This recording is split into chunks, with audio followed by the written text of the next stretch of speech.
Malam sebelum krisis, daftar resiko pasar saham Amerika Serikat 2026 yang harus disimpan. Kekhawatiran di balik kemakmuran. Teman-teman, apakah kalian pikir pasar bullish masih terus berjalan? Sebenarnya, resiko sudah mulai mengintai tanpa kita sadari. Pasar saham Amerika Serikat memang naik pesat pada tahun 2025, tapi pada tahun 2026, beberapa orang mungkin akan menyesal karena tidak melihat daftar resiko ini lebih awal. Valuasi yang terlalu tinggi, gelembung AI, gejolak geopolitik, krisis kredit, dan lain sebagainya. Di edisi kali ini, kami akan mengulas 8 resiko utama yang mungkin dihadapi pasar saham Amerika Serikat pada 2026. Ini adalah peta badai yang bocor lebih awal. Dan setelah kalian membacanya, kalian akan tahu sinyal mana yang seharusnya tidak diabaikan. Halo semuanya, bersama saya Edi Amsyah. Anda yang hari ini mengikuti channel kita, silakan like and subscribe. Resiko utama 1, valuasi terlalu tinggi dan kembalinya gelembung. Pertama-tama, mari kita lihat resiko terbesar yang dihadapi pasar saham Amerika Serikat. Berdasarkan data terbaru, pada akhir 2025, indeks S&P 500 mendekati level tertinggi sepanjang sejarah. Banyak saham teknologi utama memiliki rasio harga terhadap laba atau PE dan rasio harga terhadap penjualan atau PS yang jauh di atas rata-rata historis. Nasdaq sebagai representasi saham teknologi, meskipun beberapa tahun terakhir mengalami lonjakan, namun valuasinya sudah jauh melampaui dasar-dasar keuntungan. Ketika ekspektasi pertumbuhan tidak tercapai, itulah titik pemicu resiko. Lebih parahnya lagi, kenaikan pasar hampir sepenuhnya didorong oleh beberapa raksasa teknologi. Apple, Nvidia, Microsoft, Meta, 7 raksasa teknologi ini yang menopang hampir seluruh pergerakan pasar. Namun, ini juga berarti bahwa jika salah satu dari mereka bermasalah, itu bisa memicu efek domino. Jangan lupa, gelembung teknologi tahun 2000 juga dimulai dari valuasi yang terlalu tinggi dan akhirnya meledak. Saat itu Nasdaq anjlok 78% dan butuh 10 tahun untuk pulih. Jadi, apakah pasar bull saat ini benar-benar kuat? Jangan sampai terbual oleh euforia, karena yang paling ditakuti pasar bukanlah penurunan tajam itu sendiri, tapi ketika tiba-tiba menyadari bahwa harga sudah melampaui dasar fundamental. Kedua, gelembung AI dan tantangan monetisasi. Resiko kedua di pasar saham Amerika Serikat adalah AI yang menjadi pendorong utama kenaikan pasar, tetapi juga bisa menjadi area yang paling beresiko mati mendadak. Perusahaan besar seperti Nvidia, Microsoft, Meta, dan Google mengalami lonjakan harga saham berkat ekspektasi tentang AI, bukan karena keuntungan nyata. Pasar telah memasukkan seluruh potensi keuntungan AI selama 10 tahun ke depan ke dalam harga saham saat ini. Namun masalahnya adalah apakah AI bisa menghasilkan uang secepat itu? Banyak perusahaan AI masih memiliki kontribusi pendapatan yang kecil dan implementasinya jauh lebih lambat dari yang diperkirakan. Selain itu, belanja modal untuk AI sudah mencapai batasnya dan biaya server serta perangkat meningkat. Model kecil semakin membengkak, persaingan semakin ketat, dan daya tarik pengguna lebih rendah dari yang diharapkan. Sederhananya, meskipun terus melaju, bahan bakarnya semakin sedikit. Apakah AI benar-benar menjadi mesin penggerak atau malah menjadi bom waktu? Mungkin 2026 akan memberikan jawabannya. Yang ketiga, kelemahan ekonomi real dan penurunan konsumsi. Resiko ketiga di pasar saham Amerika Serikat adalah kelemahan ekonomi yang tidak terlihat secara langsung. Meskipun pasar saham masih naik, namun dasar dari ekonomi real mulai goyah. Data terbaru menunjukkan bahwa pada November 2025, tingkat pengangguran di Amerika Serikat naik menjadi 4,6%, tertinggi dalam 4 tahun terakhir. Jangan anggap remeh angka ini.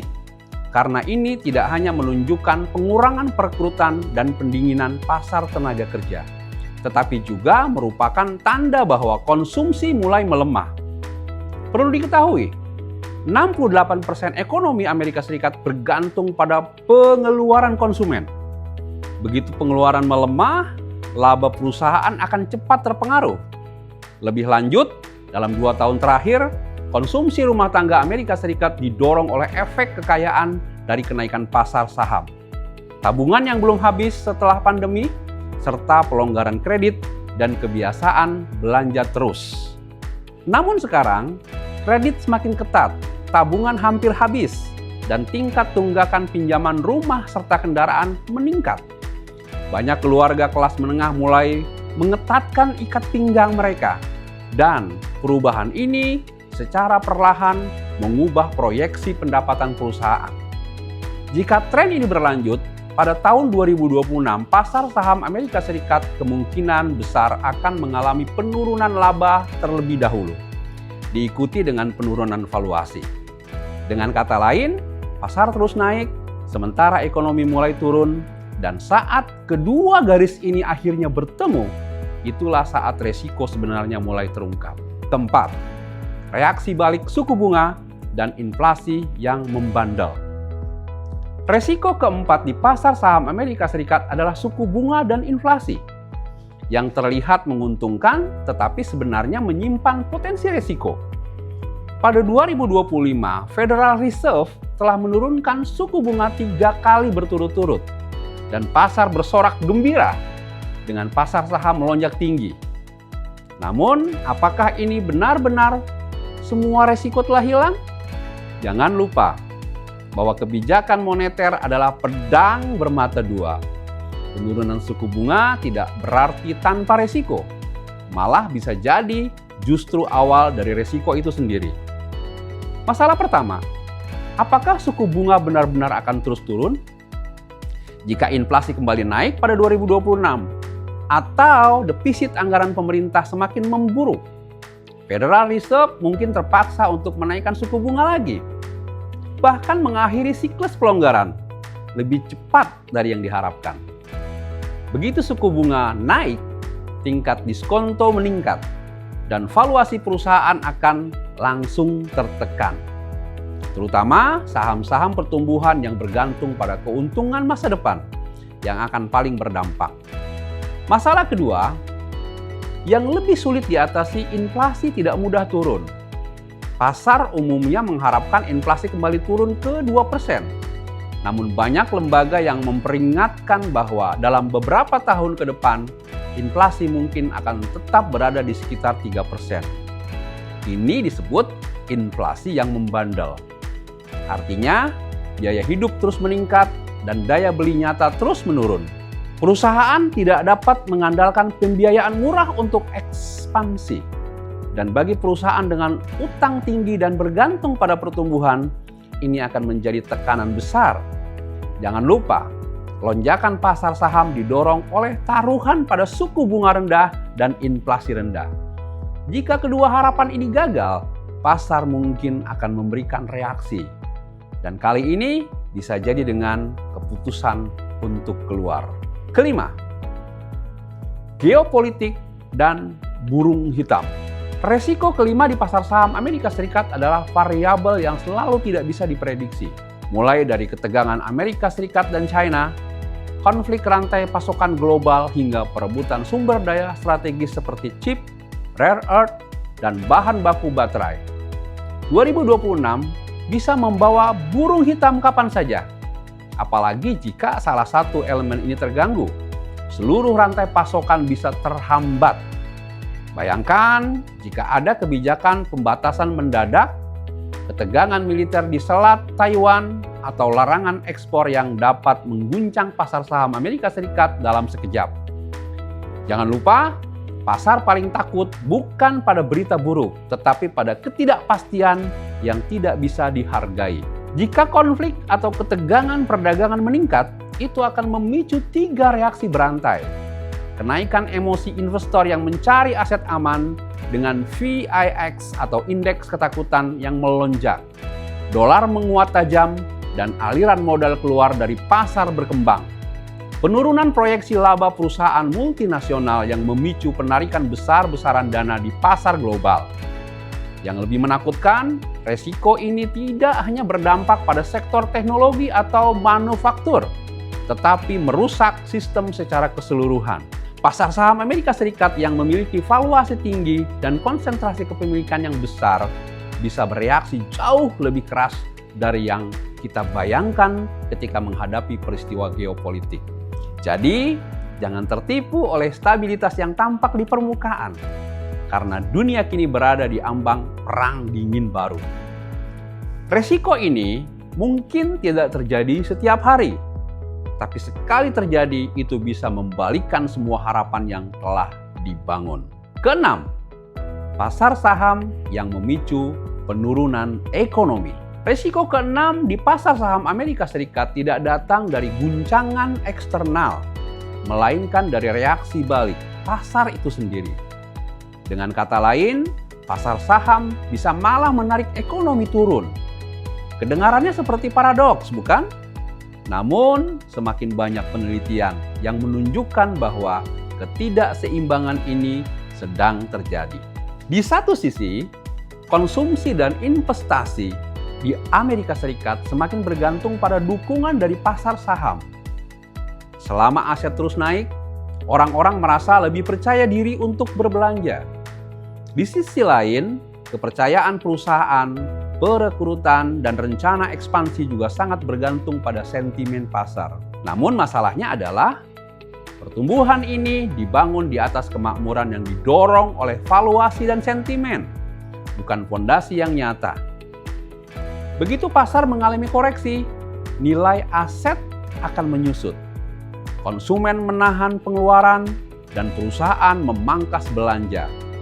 Seluruh ekonomi bisa diseret menuju resesi oleh pasar itu sendiri.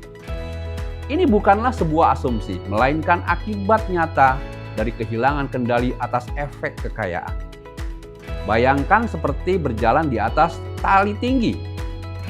Begitu pusat gravitasi pasar terganggu, bukan penurunan bertahap, tetapi langsung jatuh. Dan saat ini, pasar saham Amerika Serikat berada di posisi seperti itu. Valuasi puncak, sentimen puncak, dan konsentrasi puncak. Baru-baru ini, ada suara di Wall Street yang mengingatkan, semakin tinggi pasar naik, semakin keras pula jatuhnya nanti. Jadi jangan hanya melihat angka pasar saham, tapi perhatikan beberapa banyak orang, utang, dan kepercayaan yang didukung di baliknya. Karena pasar bukanlah hasil dari langit yang runtuh, tetapi pemicu saat langit itu akhirnya runtuh. Ketujuh, krisis kredit swasta. Resiko ketujuh di pasar saham Amerika Serikat datang dari krisis kredit swasta. Nah, ini tersembunyi. Mungkin Anda belum terlalu memperhatikan pasar ini, tetapi resikonya mulai merembes ke seluruh sistem keuangan. Menurut peringatan terbaru dari Morningstar DBRS, pada 2026, tingkat default kredit swasta mungkin akan meningkat secara signifikan. Apa itu kredit swasta? Secara sederhana, ini adalah pinjaman yang diberikan kepada perusahaan dengan leverage tinggi melalui saluran selain bank atau pasar saham seperti hedge fund atau private equity. Banyak perusahaan yang meminjam lewat cara ini memiliki kemampuan menghasilkan laba yang lemah dan bergantung pada utang berulang untuk bertahan. Begitu ekonomi melambat dan aliran kas terputus, mereka tidak akan bisa membayar pokok bunga yang bisa menyebabkan kegagalan besar. Saat gelombang default dimulai, itu akan memicu reaksi berantai. Selisih antara obligasi perusahaan akan melebar. Investor akan panik, menjual aset beresiko tinggi, dan kondisi pendanaan pasar akan langsung menyempit. Yang paling penting, ini bukanlah burung hitam, melainkan badak abu-abu. Semua orang tahu masalah ini ada, tetapi banyak yang berpura-pura tidak melihatnya. Pasar kredit swasta kini bernilai triliunan dolar, dan jika salah satu titiknya runtuh, ini akan mempengaruhi dana, pialang, pasar, obligasi, bahkan pensiun Anda. Jadi ini bukan awal dari kehancuran ekonomi, tetapi bisa menjadi kartu domino pertama dalam melantai resiko. Yang kedelapan, peringatan merah dari indikator kunci. Resiko kedelapan di pasar saham Amerika Serikat bukan datang dari peristiwa atau berita, melainkan dari sinyal yang diberikan oleh indikator-indikator pasar. Untuk menilai emosi pasar yang sebenarnya, Anda tidak bisa hanya melihat naik turun harga, tetapi juga harus memperhatikan apa yang dikatakan lebih dahulu. Indikator pertama adalah indeks VIX, atau yang dikenal sebagai indeks ketakutan. VIX mencerminkan ekspektasi volatilitas pasar dalam 30 hari ke depan. Jika VIX naik dengan cepat, itu menandakan bahwa investor mulai merasa cemas atau bahkan panik. Perubahan emosi ini biasanya mendahului pergerakan harga saham. Jadi saat VIX tidak bergerak, orang masih dalam euforia. Ketika VIX mulai bergerak, mimpi bisa langsung berakhir. Indikator kunci lainnya adalah imbal hasil obligasi pemerintah Amerika Serikat 10 tahun. Obligasi ini dikenal sebagai jangkar penetapan harga aset global yang mencerminkan ekspektasi inflasi, kepercayaan pada pertumbuhan, dan preferensi risiko. Jika imbal hasil naik tajam, itu menunjukkan pasar mulai khawatir tentang inflasi yang kembali naik atau meningkatnya tekanan utang pemerintah. Bagi saham dengan valuasi tinggi, ini seperti perubahan besar pada variabel terpenting dalam rumus penetapan harga. Hasilnya, valuasi akan turun dan harga saham akan tertekan. Jadi jangan abaikan angka-angka ini. Mereka tidak berbicara tentang emosi atau cerita, hanya satu tentang kenyataan. Pasar mungkin tidak akan ambruk dalam semalam, tetapi pasti akan memberi sinyal terlebih dahulu. Kesimpulan dan pesan permainan 2026. Kesimpulannya adalah risiko bukanlah ketakutan, melainkan kemampuan untuk mengenali ketidakseimbangan yang sebenarnya. Tahun 2026 bagi pasar dan saham Amerika Serikat bukan hanya tentang bull market atau bear market, tetapi lebih pada perjuangan antara valuasi tinggi dan ekspektasi pertumbuhan, kebijakan ekonomi makro dan suku bunga, inovasi dan realisasi laba, serta geopolitik dan aliran modal. Resiko tidak pernah statis, ia adalah proses paparan yang dinamis, saling berinteraksi dan memperbesar. Jadi jangan biarkan euforia pasar membuatmu kehilangan akal sehat. Resiko yang sebenarnya tidak terjadi pada penurunan tajam, tetapi saat kamu tidak menyadari bahwa ia diam-diam terkumpul. 2026 mungkin bukan tahun kehancuran, tetapi kemungkinan besar adalah tahun di mana kebenaran akan terungkap. Daftar resiko yang kami sampaikan hari ini bukan untuk menakut-nakuti, melainkan untuk mengingatkan Anda. Memahami ketidakseimbangan struktural jauh lebih penting daripada mengikuti tren naik dan turun. Jika Anda merasa konten ini bermanfaat, jangan lupa untuk memberi like, subscribe di channel ini, dan bagikan kepada teman-teman yang juga mengikuti pasar. Tinggalkan komentar di bawah, beritahu saya menurutmu apa titik ledakan pasar Amerika Serikat di tahun 2026.